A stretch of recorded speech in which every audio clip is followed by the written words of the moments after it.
we're big in the VSL, so video sales landers, where these videos Oh, are 45 minutes to an hour long, right? wow. So people will watch a video for 45 minutes, an hour, and then buy. Yeah, so in fact, I mean, we don't even show the add to cart button or the buy button until about 36 minutes in.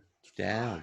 We've tested, having it up from the get-go. We've tested adding it in earlier, but until that first product mention happens, if you do it any time before that, it just tanks conversion rates, right?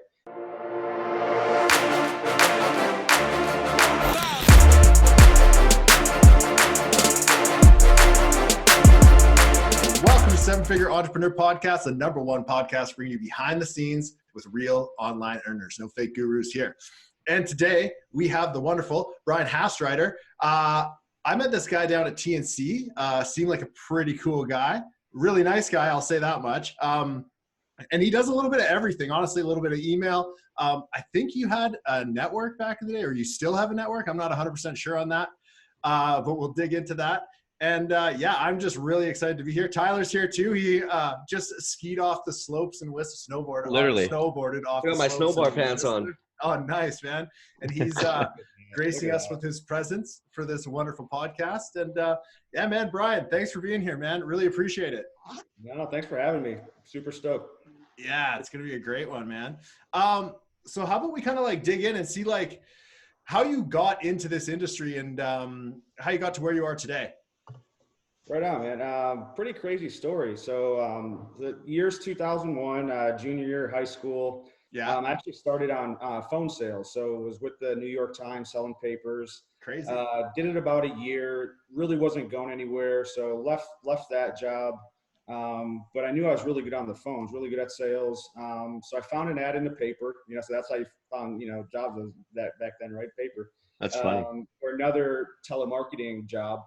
So I went in, got the interview, and basically it turned out that they needed call reps to call a bunch of leads that they were generating online, cart abandons. So pretty much people that were, filling out the form, getting to the order page where they had to put in their credit card and bouncing, and they wanted people to call it back. And, so keep in mind, this is like now 2002-ish. So this was like, That's early in the game. Wow, man. That's, Wild Wild West and pretty ahead of its time for sure. I graduated in 2002. Well, allegedly, I graduated in 2002. Yeah. Was this in Florida, man? What was that? Was that in Florida?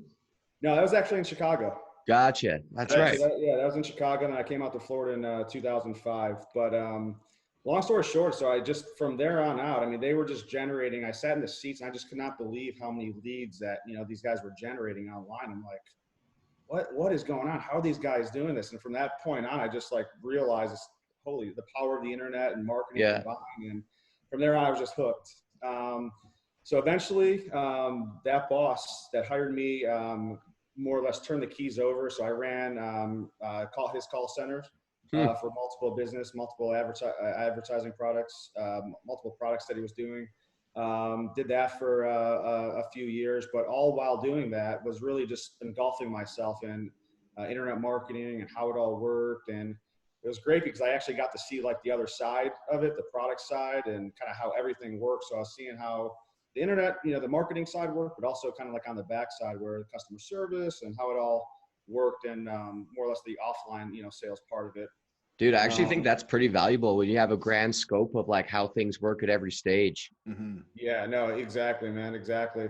So from there, then in 2005, me and that business partner actually moved out to Florida, worked together for a couple years, parted ways, did our own, separate thing, and really been just at it ever since.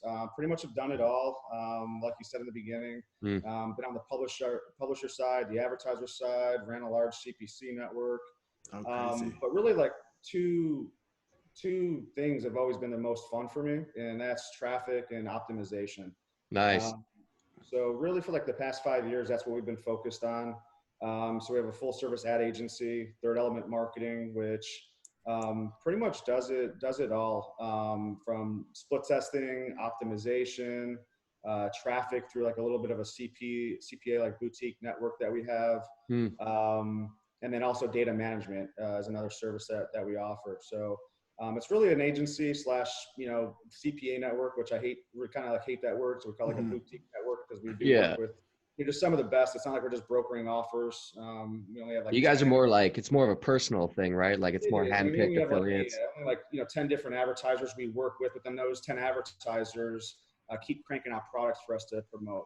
Nice. So That's not cool. really like a brokering network. We're really, really focused and really like on a personal level there. And we pretty much do it all except touch the product side of the business. So pretty much Gotcha. the call center, fulfillment, all that stuff. We do it all for them. So it kind of allows each. You guys side of manage the call center? Oh, I didn't know that. Yep. Yep. Interesting, man. Oh, nice. Yeah. So that's really been the main focus then, over the last 5 years with Third Element Marketing is, we're not product guys. We like doing the advertising, the split testing, the traffic side of things, and not really dealing with the product. And that's really what we've built our business. That's awesome, man. That's super cool. Joe Byrne used to work on your CPC network, right? Yeah. So we used to buy traffic from Joe over at Pulse 360. Yeah. He was our account rep there, and then things went south with Pulse 360, and then that's right when we started Wham CPC, and then we brought Joe over to run the CPC network and worked. Nice. Oh, that's cool. Joe's awesome, man. Yeah, he was on a former episode, so Yeah, love chatting to that Joe dude. Byrne. Yeah, man. So essentially, just to like break this down, and I know you only work with a few people, but basically, someone brings you a product, you optimize the funnels, you dial in the traffic for it, and then do you handle the email side of it also? Mm-hmm. Yeah. Yeah. So Okay. so it all kind of goes hand in hand. So pretty much, before we even like accept an offer on the network, if you will. We have all the internal email traffic that we manage, through our data management services that we more or less like do our vetting process through. Nice. So that's how we see if it, converts, what, if their creative's dialed in or if it needs some work. And, we run so many different campaigns internally. We really know what metrics that, they should be hitting. Nice. Yeah. Something that we want to give to our affiliates, right? So that's kind of another way we built our name is anything that we give our publishers, our affiliates, they know it's tested, they know it's proven, creative to the offer, right? And I think that's like so important. Anybody out there that's really trying to, get distribution through affiliates or publishers, you can't just give them don't make them the testers. Yeah. You have to spend the money, buy your own data, and you need to make sure it's converting before you give it to the affiliates, because they're the ones that really, at the end of the day, make your business thrive. Absolutely, man. You don't want them losing money. Do you have certain requirements when it comes to like new offers coming to you, and you can just kind of tell and be like, yeah, that one's going to pop or not? Yeah. I mean, we've been doing it. We've run so many split tests, and I can kind of tell within the first, a couple minutes of just looking at a campaign, gonna convert or not. Yeah. Or CPAs that they're, willing to pay or can pay are gonna make sense or not. I mean, all these publishers and, just everybody's just so much smarter these days, right? So Totally. if the CPAs are the same, a lot of these guys have the same price points, right? A lot of the advertisers have the same price points. They're doing like a 3-tier model where it's like 1 bottle, 3 bottle, 6 bottle, and they're pretty much all the same price points, right? So if they're coming in with a much lower acquisition goal than a lot of these other advertisers, it's just the pubs just won't run it, right? So it's Actually, not a matter of just conversion. It's also they have to have their back end really dialed in as well to make sure that they can be competitive on the payout to get the traffic. Makes sense. I actually want to dive into that, man. As far as like the clients you represent, what does that portfolio look like? I'm sorry. So what's your question? What kind of products and stuff do you sell for your clients? Yeah, so mostly in the supplement space. Nice. We've actually kind of built a little niche. I don't know what the right word is there for that. It depends where you're geolocated. Works both ways, yeah. More or less like an older demo supplement. Supplements is kind of like where we found a really good wheelhouse for us. Yeah. We found out, obviously, like, they have a little bit more disposable income. They're just better consumers overall. Nice. So we've really built, really kind of built campaigns and worked with our advertisers, built campaigns that, focus on a little bit older demo, and just with the baby boomer demographic, there's just a lot of traffic out there for that. Yeah. And I find that like more of the older demo is getting onto all like the major social media. And it keeps growing quite a bit. It's like the trend. It's like starts super young and then ends up super old. Right. Yeah. Well, that's why all the younger kids now, they're going to like their Instagram and the other ones because all their grandparents and all their their parents Yeah. Get away from them. I can't wait till Jima's on TikTok. Yeah, TikTok too. Yeah. Oh, that's just, my daughter's doing more TikTok video. I might throw up. Yeah. Dude, TikTok, like that shit like sucks you in. Like I'll start watching something Literally. on TikTok and then like an hour later I've watched 1,200 cat videos and I'm like, what the hell just happened to my life? Yeah, just yeah, it's a spiral, man. It's a rabbit hole you go down. But there's some creative people on there, man. There is. And learn and Yeah. a few people just like aside from like just like the dance videos and stuff, I guess there's some like entrepreneurs, which actually might be something for you guys to look into. Just Yeah. like entrepreneurs building like a big audience there because it's still kind of new and it's easier to build up. If only I was that interesting, Yeah. Here's my Gary Vee ad pushed stats hard. today. That's about it. Yeah. People might actually get off on that. Well, we can try. I'll fire them up. Today's a good day too, so I'll just do today only. Yeah, I think TikTok's one of those. See what happens. What was that? Just post this on TikTok. Exactly. Yeah. Now, from a platform point of view, though, I think it's one of those platforms you still have the ability to go viral on. You know what I mean? It's Instagram. You're not going to get that reach to your own list. TikTok, it seems way different. You'll find some dancing girl, 12 million followers, and all she does is like some weird dance. Everyone turns into a fart meme. Oh no, yeah, no, it's crazy how many followers some of these kids have, and Yeah. Crazy, man. Yeah, it's interesting. Going back into some of the client stuff, and obviously don't disclose what you can't disclose because I'm sure they don't want to know. They want everyone to know their business. But as far as the type of supplements, is it always like weight loss, or what kind of range of products are you guys promoting and looking at? yeah, more of a like fish oil, like heart health type stuff. Nice. Gotcha. Fish oil is one of our bigger products. Tinnitus is another one. Some vision supplements. Nice. Neuropathy is another big one. Yeah. In that line. Oh, that's Nice. cool.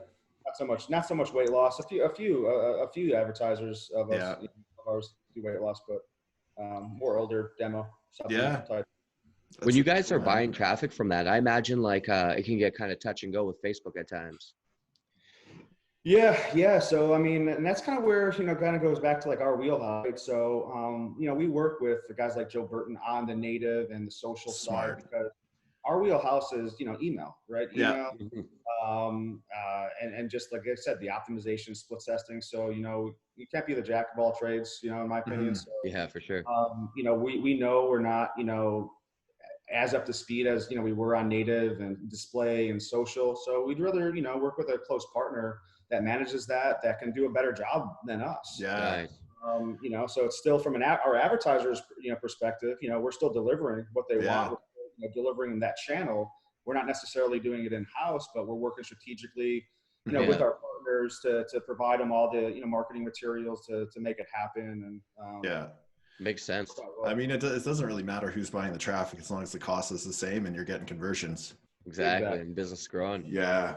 Yeah, it's curious because like, just how Facebook can be from time to time if there's other traffic channels. Because I know, people talk about sometimes wanting to promote CBD or stuff like that on Facebook. Do you guys have any CBD clients? We don't. We got a few friends that, have some of their own that we kind of run internally, but that's another, beast where it's just so hard to get approved, so many different places. Yeah. So, well, from a lot of people I talk to that, do run on different channels with like CBD or other products that are like a little bit tougher on the compliance side, is more or less doing like lead gen, lead captures on like those type, and then more or less doing the work on the back end to convert them.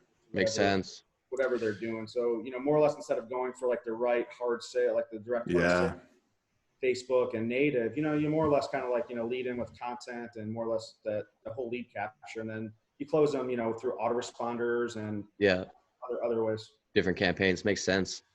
Yeah. Supplements. Email, man. So safe. Yeah. I was actually going to ask you, have you done much with Power Inbox before? Yeah, a little bit, man. Again, Joe handles a lot of that for us. So nice. Marketplace, big shout out to them. They pretty much, handle our budgets and stuff for all that stuff. But yeah, we definitely tinker around with that a little bit. Sorry, something's going on back there. Is that Alexa? Yeah, or Alexa, somebody. So yeah, we've definitely done it. But again, we kind of lean on some partners, for that. Makes sense. Yeah. Yeah, I assume like the supplement space as a whole would just have trouble on Facebook. So I was wondering if there's just other traffic channels you could kind of share with people to look at if they're running into issues with like Facebook bans and stuff like that. Yeah, I mean, Power Inbox is going to be a lot more lenient in terms of what you can run. Yeah. For sure, compared to even like the Tabulas and Outbrain and things like that. They're still pretty strict on compliance, which is a good thing, because it keeps Totally. everything, it keeps things clean. But Power Inbox, content ad is another one that is a little bit more lenient, where you can run, How some stuff. So I know Power Inbox, basically what they do is like, if I want to advertise, I could basically show up in other people's email campaigns. How does content.ad work? When the content.ad is, that's more of like another native network, but just with looser compliance policies. Gotcha. But yeah, Power Inbox is exactly. I mean, that's pretty much you're running email banners is what you're really doing. Yeah. Which again, I mean, it could be really targeted because again, you can kind of match you by list. So if you're selling, a fish oil supplement, you obviously don't want to be, advertising on a, mommy stay at home, newsletter, because the demo, it's not the right demo, right? So you can actually get now, with Power Inbox and some of these other ones. Live Intent's another one that actually was kind of like the pioneer in that kind of space, that sector. But they're they're a little bit more strict, but you see some of the big dogs like Gundry and other ones, running. Oh, crazy. I haven't tested a whole lot there yet. It's on the list for sure, but that's another one I heard got some really good traffic source. That's awesome. Cool. Do you guys mess with Google at all? Just on like the branded stuff, really. Yeah. I mean, we get so much just traffic, layover of people. Everyone's Googling everything now, right? So, that's right. Yeah, we pretty much just do that for like the branded stuff. And again, we have some publishers that specialize in SEO and a couple other stuff, but we don't allow our publishers to bid on branded keywords because that's like the low-hanging fruit. Yeah, I just saw you send that email out. Yeah, you want to do that yourself, but in terms of like the SEO and anything else they want to do on search, we allow it. Nice. That's cool. One thing maybe to dive into, like when Gabe and I did e-com before, we were selling like flashlights and stuff like that, and we were always so jealous of other people who had consumables, which would be like supplements, because the reorder value is so high. You kind of touch on that and talk about that? So you said the retention, you broke up just a little bit on that. So what'd you say? Sorry, it's my hotel internet. Yeah, just as far as like in the supplement space, like we had one, can you hear me okay? Yeah, a little bit. Yep. I'm better now. Yeah. All right, perfect. We had one client actually that sold like protein powders and stuff like that. And every time we sent out an email, man, it was so strong. Whereas opposed to e-com, when you have a one-off product, like you just didn't have the same retention rate. People weren't buying multiple things. Or I think maybe it was like a 1.6 or 1.5 or something. Yeah. What do you guys see in the supplement space? Yeah, I mean, the AOV. Oh, we lost them. It's always unreal. It's always right when someone like drops like something solid, right? Yeah. Me or no? You're back. You're still paused, like your face and stuff. No? Yeah, but your face is paused, so it might come back. I don't know. I can hear him. I did hear him. Yeah. You can hear me? Yeah. Yeah. Oh, you're back, and your face stopped pausing. Yes. Man, I thought it was my Wi-Fi. Yeah, Seven Figure Entrepreneur, the most professional podcast in the world. Absolutely. Sorry about that. I don't know what happened. Don't worry about it, man. Anyways, so it's not the worst thing. Average AOV is definitely a lot higher on supplements, consumables for sure. We manage a couple, e-com products as well, and it's just, they just don't buy as much. Now, I will say, with a lot of the consumables, a lot of the supplements that we do, we're big in the VSL, so video sales landers, where these videos are 45 minutes to an hour long, right? Wow. So people will watch a video for 45 minutes, an hour, and then buy. Yeah. So in fact, I mean, we don't even show the add to cart button or the buy button until about 36 minutes in. Damn. We've tested, having it up from the get-go. We've tested adding it in earlier, but until that first product mention happens, if you do it any time before that, it just tanks conversion rates, right? And the more I seen it and confirmed it, I mean, it does make sense because, I mean, why does like an advertorial work, right? Those pre-sale pages, right? Because when they're reading it, they don't got the sales shield up. Yeah. They're not like, oh, I'm getting sold something, right? They're reading it, and it's just like, hey, it's kind of harmless, right? So same thing with the videos. They're watching this video. There's nowhere to even buy, hit a buy button. They're not getting really sold, right? Mm-hmm. I think that's why it works so well. But again, with that being said, if someone's sitting there and watching, a 45-minute video, they're super interested, they're super sold. And I think that's also why those videos are just great for the AOVs. That makes sense, man. That's so crazy. So that's what we definitely found there. And what my point was is with the e-com products, and I really haven't seen a lot of people do it yet, is do like a really good VSL. Like I see like a lot of, like the short, again, pre-sale pages, and then just right to, how many do you want to buy, right? Yeah. There might be like an opportunity on the e-com side of like someone doing like a really, really good, VSL. That makes sense, man. That's cool. That's a good idea. Do you find that different traffic sources perform differently based on the video length? Man, no, not really. Cause we test everything, separately, by desktop, by mobile, and then even broken down by traffic source. So email, native. And it's pretty much, I mean, we've tested, like I said, different times, and it's all about the same.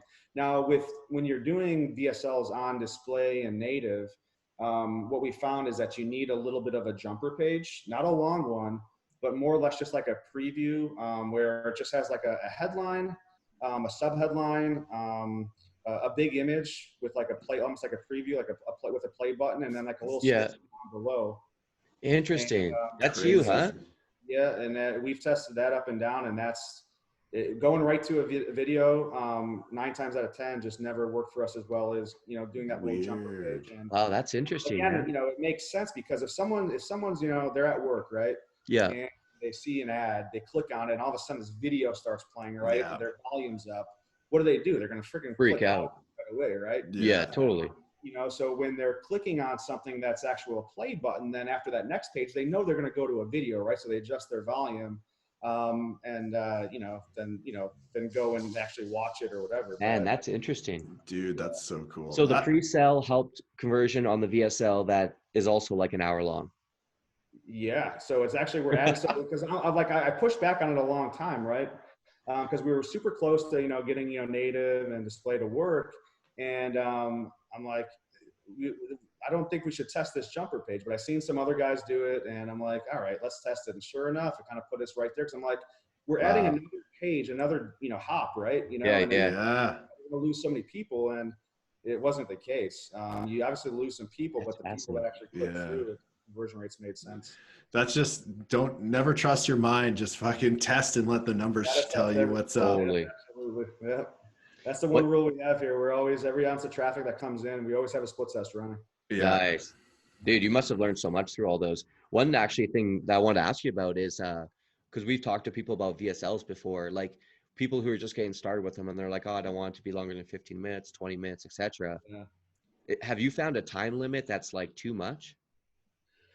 No, man. I mean, I think more than, I don't think it needs to be more than like an hour and like 5 minutes, hour and 10 minutes, but it can be as long as like about a little over an hour, and it'll work. Now you shouldn't, like 36 to 40 minutes is the sweet spot to introduce the actual product. You don't want to drag that off for an hour. So once you introduce the product, then you kind of reassure them, you go through the guarantees again, and testimonials and stuff like that. But yeah, man, I mean, it can be long. And as long as you're introducing the product between like 36 and 40 minutes, spot, it works, man. It's crazy. Now, what we do is if you go to our VSL and then you basically come back to it, there is an option to skip the video, right? So then we have the next step button there from the get-go. Oh, gotcha. Smart. But that's only on the second time around. Right. Yeah. Interesting, dude. Man, you guys have split tested a lot of shit. It's a long video, right? So if someone can't watch the whole video and they bow out, they don't want to, go full video. Again, I didn't think some of our VSLs actually have like a little like fast forward where they can actually like, it actually either has a skip thing, or it actually starts the video where they actually left off. Smart. Yeah. Is that like did you guys build that in-house, or is that a service? Yeah, that's all. There are some, so we use Wistia for all of our video analytics and things like that. We've tested against a couple others, and Wistia has always been the highest performing one. Yeah. There Videalix or whatever that came, close. And I actually like the features of that one a lot more. But for whatever reason, when we ran like a long split test on it to see performance, because there's a lot that goes into it, right? Like load times and just the look and feel of it. And for whatever reason, Wistia always outperformed all the other video players. Wow. That's so Dude, you even split tested video players? Oh yeah. Yeah, and by the way, I mean, if you're going to do a VSL, you have to have some sort of like Wistia or something that you can track to see when people are falling off. Yeah. You're not just going to put up a VSL and it's going to work for the most. Yeah, I mean, it's just not. It might be close, but it's not going to work. So when you're looking at those Wistia charts, you can really see where that drop off is, and that's where you need to focus your copy. And something's making them drop off at that point, right? And that's when you start going in and tweaking that part. That's awesome. That's really cool. Do you help your clients craft those messages, or is it kind of on them to put together their marketing material and then you kind of run with it? Everything. We don't do any copy in house. Yeah. But we have like a kind of a Rolodex of a lot of copy orders. So depending on the advertiser's, niche, we basically, we have a Rolodex. We kind of go to copywriters to kind of match them up and do that. Just from, a standpoint of just, again, not being the jack of all trades, and then even like a compliance standpoint, right? You don't want to be mixed in with too much under one roof. Yeah. Smart. So it's like, you don't want to do it all, you want to kind of separate that out. So if, any, agency owners out there, you definitely don't want to be doing, copy, for your clients and all that without, separating it out, or at least having a really good agreement. But it's always good to, outsource some of that stuff so that you're ultimately not like owning the content. Makes sense. Genius. Very cool. Dude, that's crazy about all the stuff you split test. Any other like if you were to say the top 3 split tests that you do on every client, what would they be? So the opening, man. So the first 3 minutes of the video, that's what we split test the most. Not only does that have the biggest impact of the success of the VSL, because that's when they're really either hooked or not. Yeah. That's also how you can keep things fresh, right? So one is when you're creating, the VSL and doing the copy and getting that all together, you want to make sure you're working with the copywriter. You want to make sure that it's strategic so that the first 3 minutes really like are obviously is all the meat, but then also it's like a good cutoff point where, because that is the one tough thing about VSL, and that's also another big roadblock, is it's not like just a text page where you can easily split test, like, copy and things like that. You got a video to, edit, right? So you want to make sure that you can, kind of like, chop it up in ways where you can, optimize pieces of it, sections of it. Makes sense. Gotcha. So you can just cut that first 3 minutes and swap it out. Yep. Yeah. So not only is that, help increase conversion rates if you find that, better, like that 3 minutes, but that's also how you keep it fresh. So a lot of the campaigns we're running, we've been running for, years and years and years. One of them 6 years, same campaign. Really? Wow. So it's, the angle of it is like changed up, like, probably 10 times, right? So like, 4 things that happened before a heart attack, or 7-second trick that could help prevent a heart attack. Yeah. Number 1 rule, for surviving a heart attack, never do this during a heart attack, right? So all goes to the same message and same, campaign, but it's that, at the end of the day, these guys' email list and even like on native, right? That traffic pool is only so big, right? So you need to be able to change up that first 3 minutes, that hook, that angle, in order to change up the creative to make it fresh, right? Yeah. So we're able to give our affiliates, 5 different creatives, 5 different, openers, and that way they can keep it in rotation a lot more. Damn. That's super smart. That client that's changed up like 10 times, did they just change up the first 3 minutes and the rest is the same? Yeah, it's really the headline, right? So you have like the little headline of, above the VSL, the first 3 minutes of the video, and that's really about it, man. And then obviously the creative, right? And the cool thing about it is how we normally find like the new hooks and the new angles that we want to test is on email creative. So smart. Test, the email creative to see, just test a bunch of different things and see what gets the best opens and best clicks. And then we make an angle out of it. Then we make a hook out of it. Knowing that when we're testing it, that creative's not going to match up to the existing landing page. Existing video, but who cares? We're just more or less getting data to see, what's popping and what we can actually make a new hook out of. Dude, that's so cool. I love that, man. That's a good speed of implementation tip. Yeah. That's badass. So that's number 1 is the first 3 minutes. What would you say is the second thing? Second thing is background, man. So we've seen some big jumps, just like background testing, like different images and stuff of the video. It's kind of crazy, man. But we've seen some Interesting. really big differences there. Just like like some on some campaigns, plain works better, and then some, you got like just you want to have like the doctor, or maybe the spokesperson, and some sort of image like on the left hand side. But that's like made a really big difference on a lot of campaigns, which is really crazy. That is crazy. So I would say, and then to kind of like, instead of, so another number two, I guess, that maybe would be a tie, is the time that you show that next step button, right? So finding that right time to in the copy to announce the product and then show that button. Okay. That button is a big big deal. So you said about 35 to 40 minutes, give or take, is a good place to start. Yep. And again, I mean, if, and I guess there are some exceptions. Like if you're only selling, like if it's a $20 product, then no, I don't think it needs to be an hour video, right? But if you're selling something that you're trying to get like an average order value of like 150 plus, then what we found is you need an hour video, and you mentioned the product about 35, 40 minutes in. Gotcha. Interesting. Yeah. So, and then another thing is testing more or less like a middle page. So what we were doing for a while, and a big breakthrough of ours, was instead of going right to the order page after they click the add to cart or buy button, you actually take them to like a little bit of an intermediate, like a product selection page, if you will. Yeah. Where you don't collect any information. You more or less just have them choose their package, right? Crazy. And then from there, they go to the order page. And again, adding a page, crazy. You're thinking you're going to lose people along the way. But it's no different than like the concept of like taking like a survey, right? Or one of those questionnaires. Like once you're halfway through it, man, like, or the more you're kind of committed into it, you're more likely to, buy. And I think that's what, kind of, that's why it works. So walk me through the flow. So they go from the ad to the video pre-sale page to the VSL, right? And then where? Now just on native and display. So on email, we go right to the VSL. Gotcha. On native and display, we go to the jumper. Gotcha. Okay. Gotcha. Then it goes to the product selection page. Yep. And then it goes to the order form where you fill out your info. Right. Gotcha. What about upsells? Yeah, so the upsells, we're always, testing more and more of that, but by far the best number one upsell to have in spot one is more of the same product. Gotcha. We tested everything up and down. Nothing ever beats it. You more or less, buy more and save today.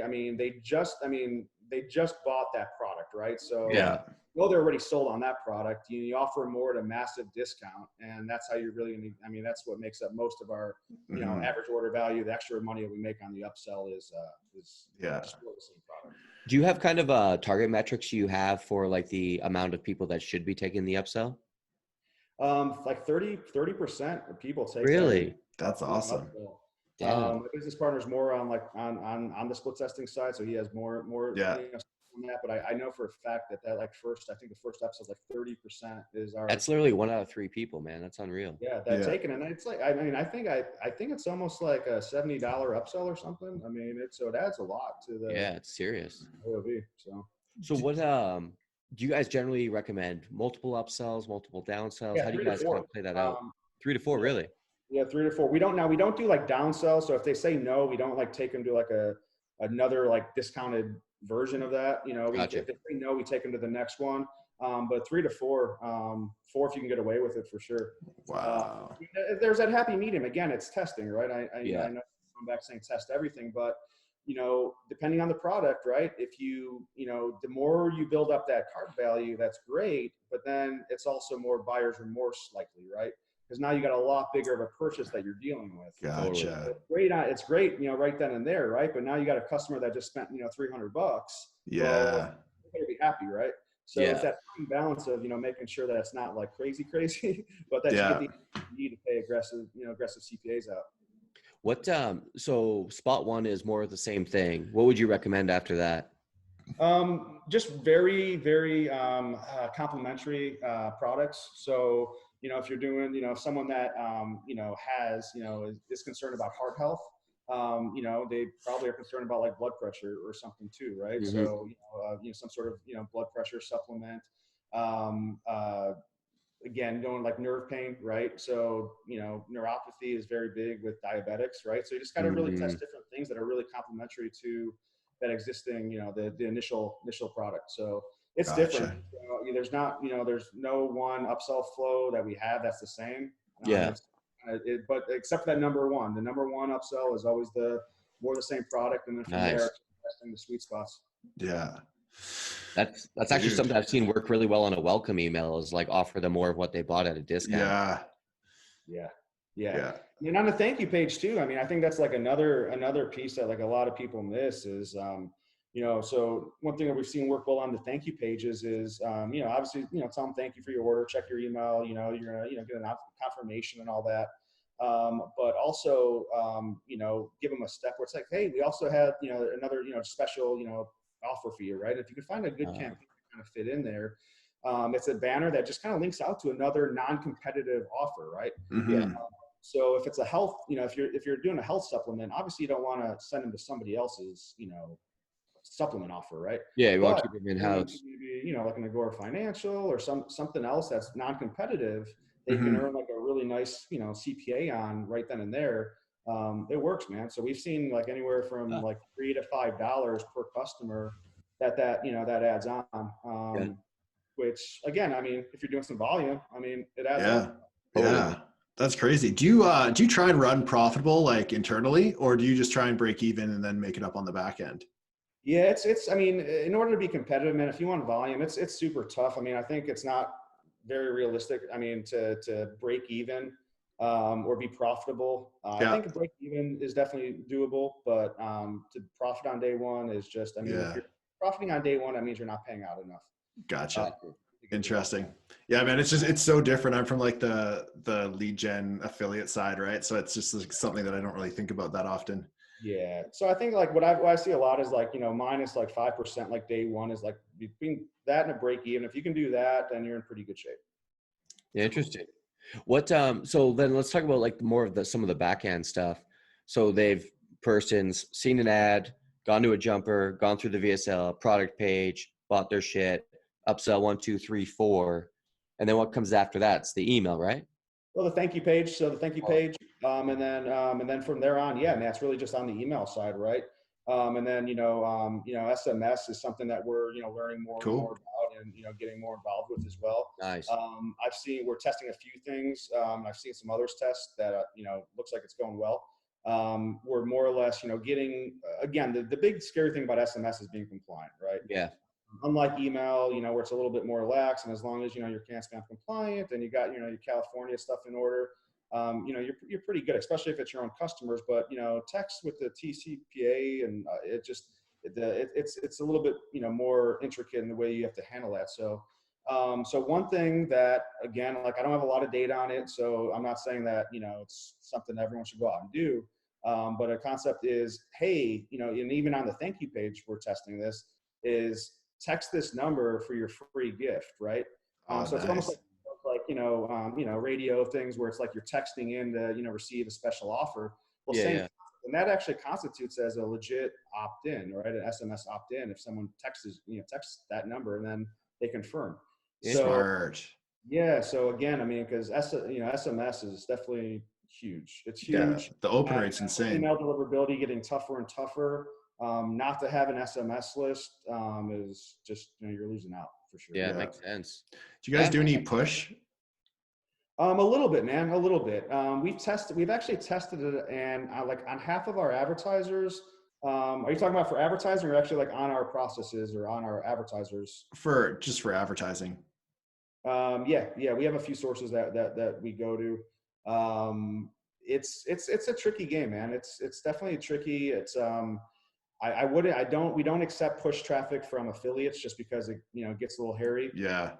But I think if you can find a couple sources that does well with it, Hmm.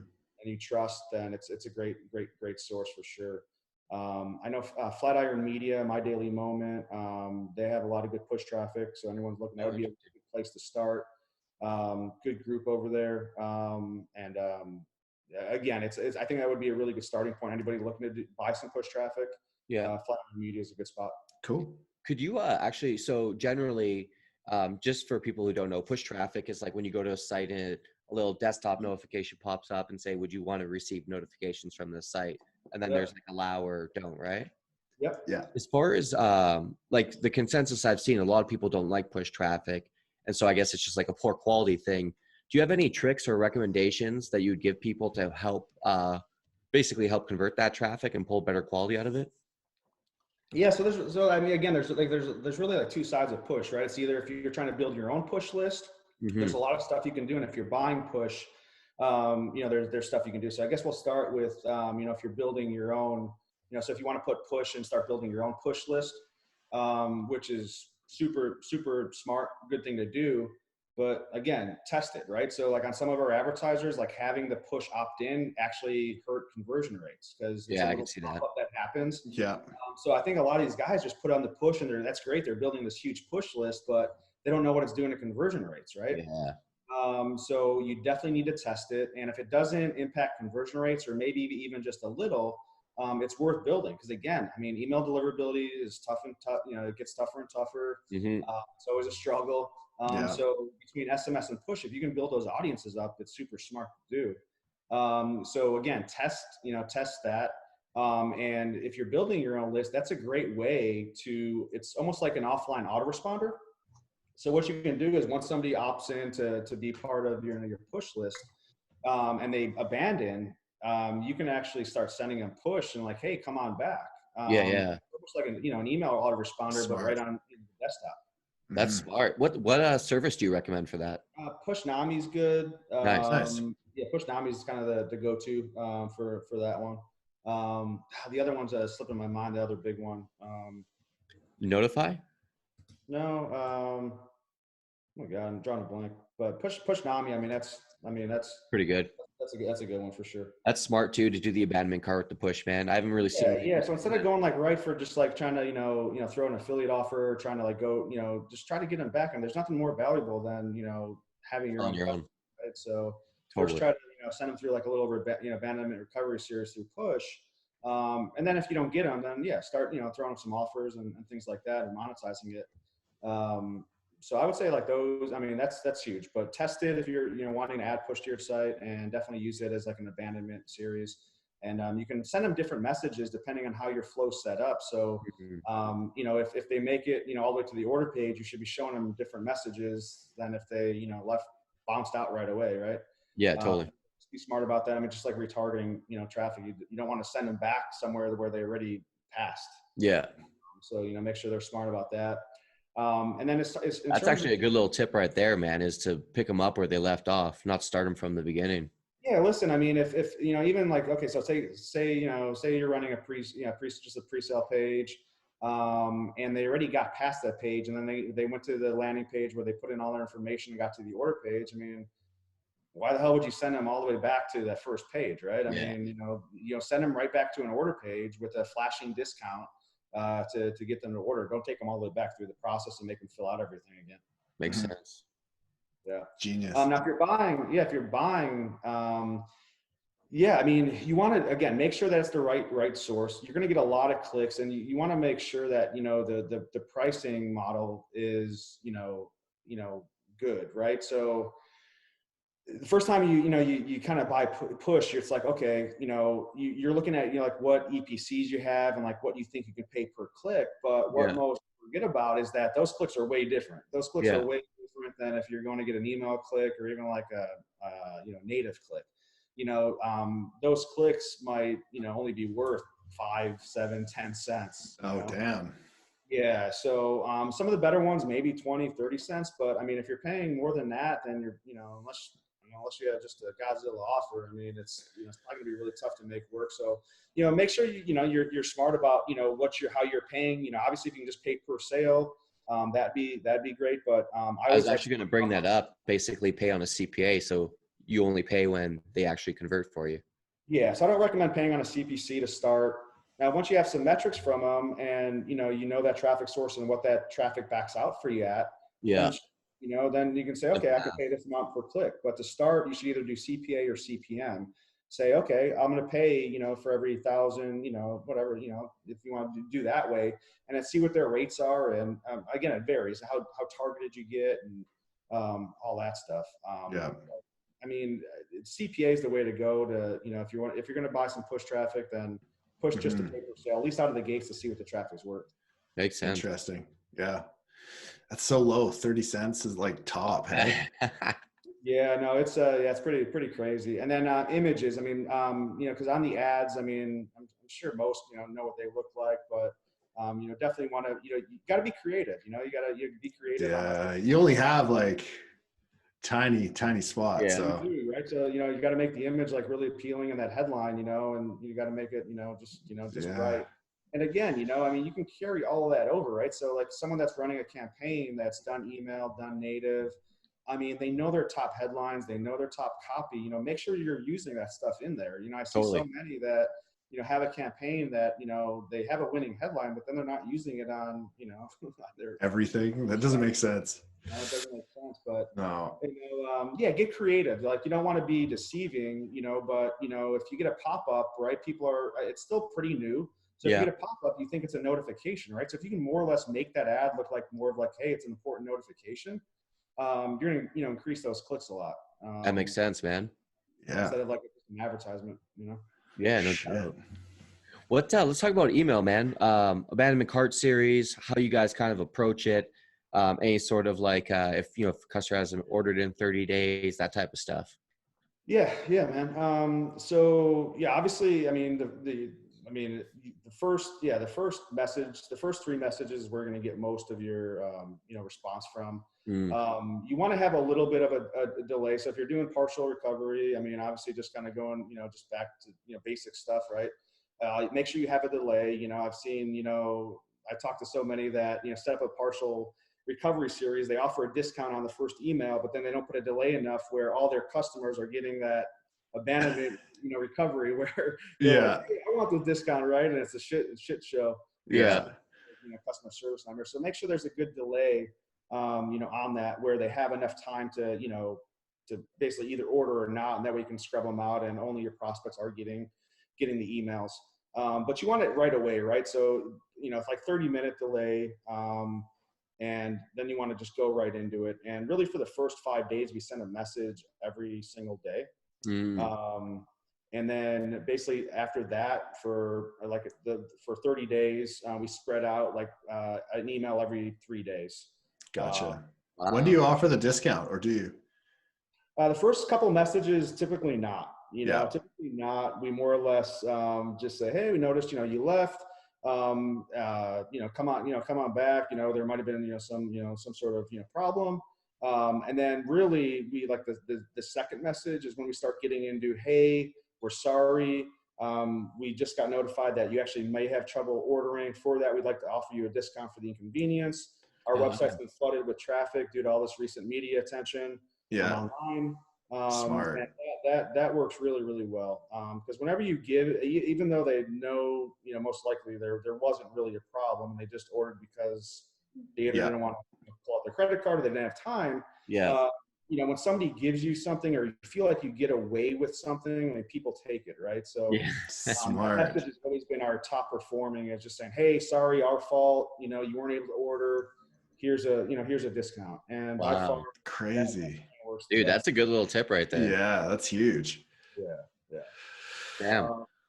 So but basically, so I was reading something the other day where now in today's world, you need like to touch somebody 9 times, right? Like you need to reach out to them 9 times before most people make a decision, just because like, I think it used to be like 3 or 4 or something, but now just because with, social media and everything else going on, 9 now, right?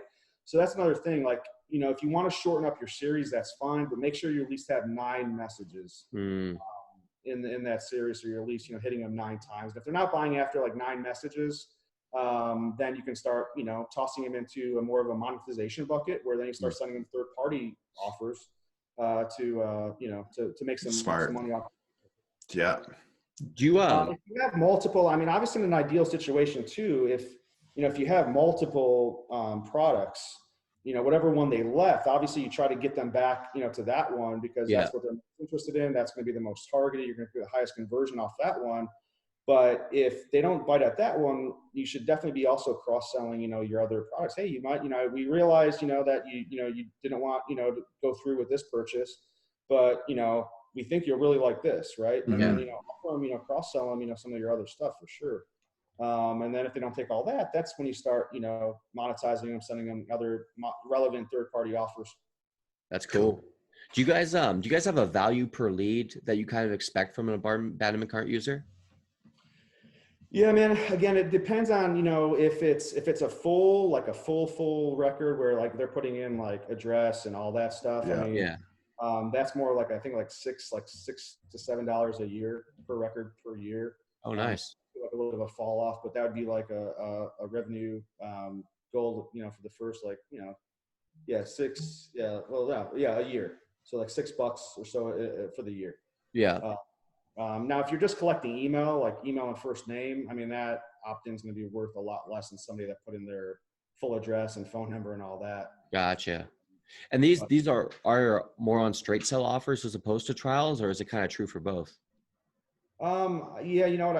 I work mostly with straight sales, so the data that those numbers I'm giving you are more on the straight sale side. Gotcha. Okay, cool. Straight sales a little bit safer, right? A lot safer, I think.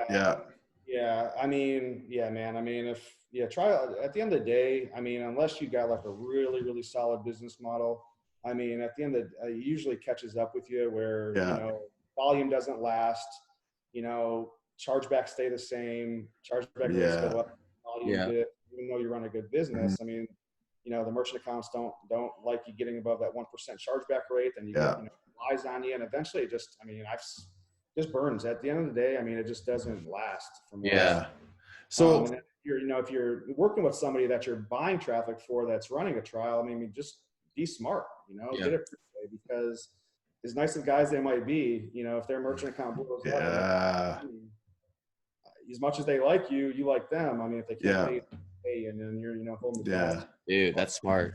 So I have a question. I haven't ran like supplements for a very long time. Is there also a subscription like option that you can click on the like buy page? Yeah. So subscribe and save is like definitely the way to go. So if you're running a straight sale, you would also have a subscribe and save where, you know, you can basically, you know, pick the same package, whatever. So say you pick a 3-month package, you get a 10% discount for choosing to subscribe and save. Then every 3 months, you get a fresh supply. We don't have it pre-check, you know, so it's like, it's not checked to do that, but they have the option, and we make it very clear that they should choose that option. Plus they get free shipping and things like that.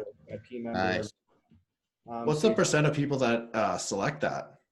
I'm sorry, what was that? What's the percent of people that select that roughly? Oh man, it's pretty high, man. I think it's around that 30%. Like 30%. Really? Man. Dude, there's so many like little things you can tweak when it comes to selling supplements. I love it. Yeah.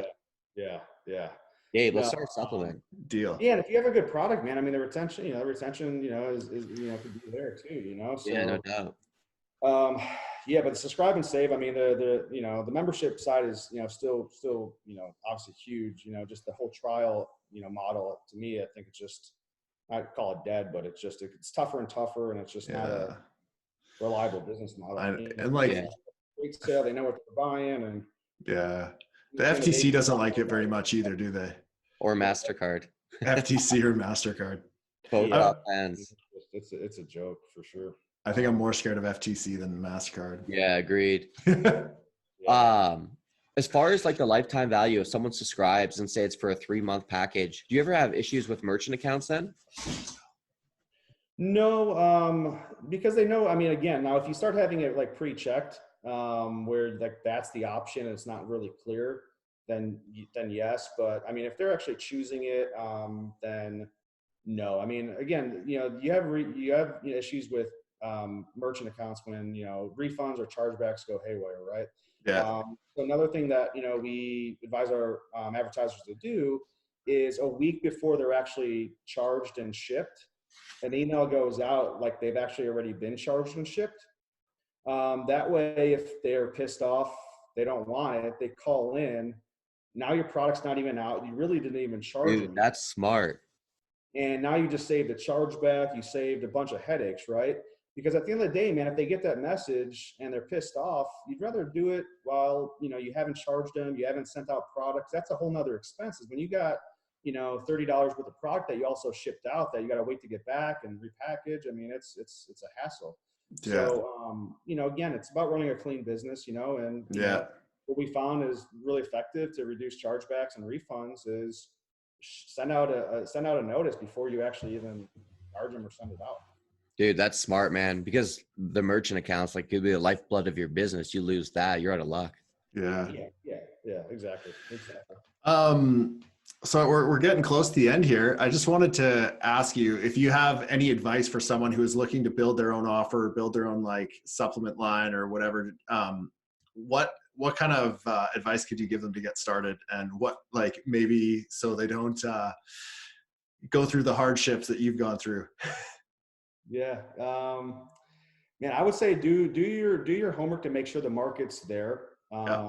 You know, I see some like a lot of people that, you know, have a really good idea, like product wise, and it might be really good, but if the market's not there, then, you know, it doesn't matter how you want to pick a product that has mass appeal, right? And that's obviously why weight loss and all these other ones are just, you know, so good, is because people are going to want to keep, you know, losing the weight. They're going to want to keep, you know, being healthy, looking better. And that's why all those campaigns always do really well. So just make sure you pick, I mean, unless obviously you're super, you know, passionate about one product or one thing you want to pursue, then that's a different story. But if you're looking to start somewhere, make sure that it's a product that can more or less be marketed to the masses, and it's a ongoing problem it solves, or it solves, and the market's actually there.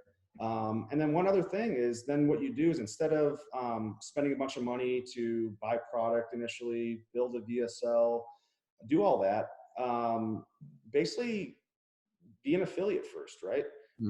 So what you do is you can actually make all your marketing materials, and as long as there's like an offer that's like similar, what you can actually do is you buy a little traffic, test out your marketing message to see the response, and then instead of sending them, you know, to your own product because you don't have it yet, you can actually dump it off to, you know, an affiliate offer.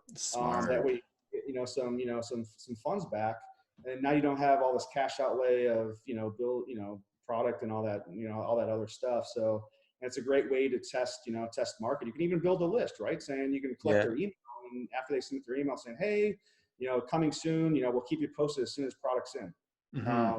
And, you know, you can build a little email list, like a warm-up list that way. Nice. Genius. Because it can get really expensive to build, you know, between like VSLs and product inventory and all that stuff. Yeah. Really, you know, to get like a good 45-minute VSL done between the copy and VSL, I mean, it could be 30 grand. I mean, VSL. Damn. Yeah, copywriters are expensive.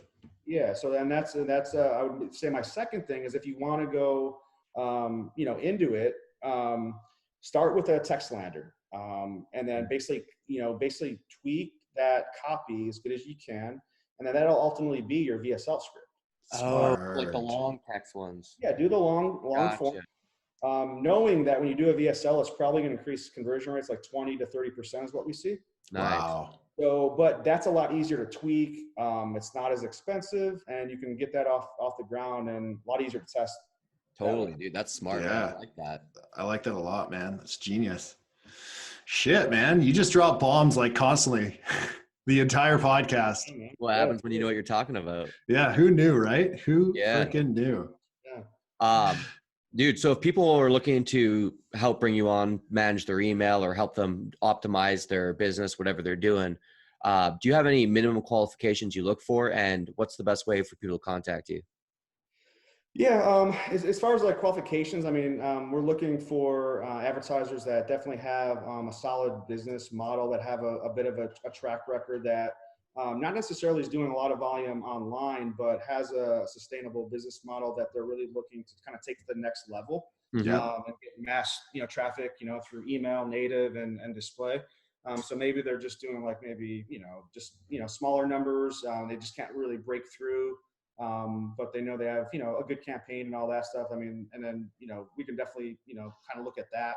And then we test internally, right? So again, we kind of vet internally with our internal email traffic, see if it hits certain metrics. But we're willing to, take a look at anybody's and, even, just give them a little bit, nudge in the right direction if it's not a perfect fit. They can reach out directly to me, Brian, Brian at thirdelementmarketing.com. Nice. Yeah, we'll include that in the description. Yeah, right on. Cool, man. Dude, thanks again. This has been great, dude. I think Gabe secretly loves us too because his fiance is looking at a VSL as well. So yeah, there you go. Yeah, making one. There you go, man. Well, hit me up and let me know I can help. Yeah, for sure, man. Appreciate it. She edits these too, so she's gonna watch the whole thing and she's gonna be like, "Oh, I need to do this. I need to do this." I love it. Get fired up. I love it. Yeah, I love it. All right, thanks for everyone listening today. For everyone watching, please do not forget to subscribe to our YouTube. And if you're listening, please give us a 5-star review on iTunes, Spotify, or Stitcher. All right, guys. Thank you. We will see you on the next one. Later. Thanks, guys.